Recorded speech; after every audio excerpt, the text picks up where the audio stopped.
Сайн бацгаана уу? Шинэ 7 хоногийн минь төргий. За тэгээд өнөөдрийнх нь ажил бас өдөр бүтэмжтэй сэтгэл хангалуун байх болтугай гэж юрэж байна. За бид нэр амлсан ёсороо бүс өндөрдөх, богиндох, чангадах, сулдах тохиолдолд яах вэ гэсэн бяцхан цовруул зөвлөгөөнүүдээ явж байгаа. Тэгээд уртдах эхний юун дээр уртдах бүс уртдахад яах вэ гэсэн зөвлөмжийг оруулсан байгаа.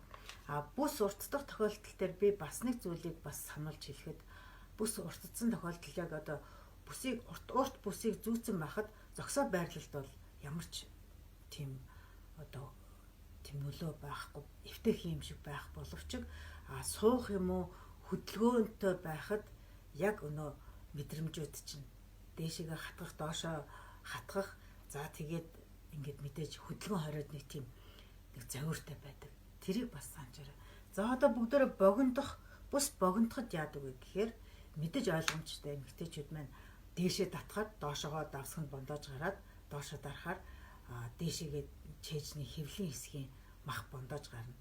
Тэрнээс гадна бүс левчик хоёрын завсраар мэдээж ингээд зай гарахаар зэрэг мах бондоож гараад мэдээж тэр чинь мэдээж ингээд харагдах байдал нь болохоор зэрэг жоохон тийм мэдээж ойлгомжтой юу байдаг тийм үү.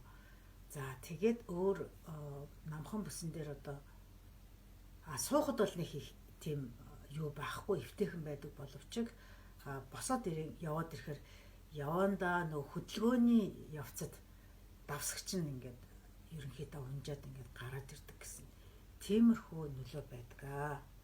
За тэгээд дараагийн дугаар дээр бид нар чангадсан бүсний талаар ямар сөрөг нөлөө үзүүлэх вэ гэдэг тал дээр бид бас зөвлөгөө өгөх байгаа.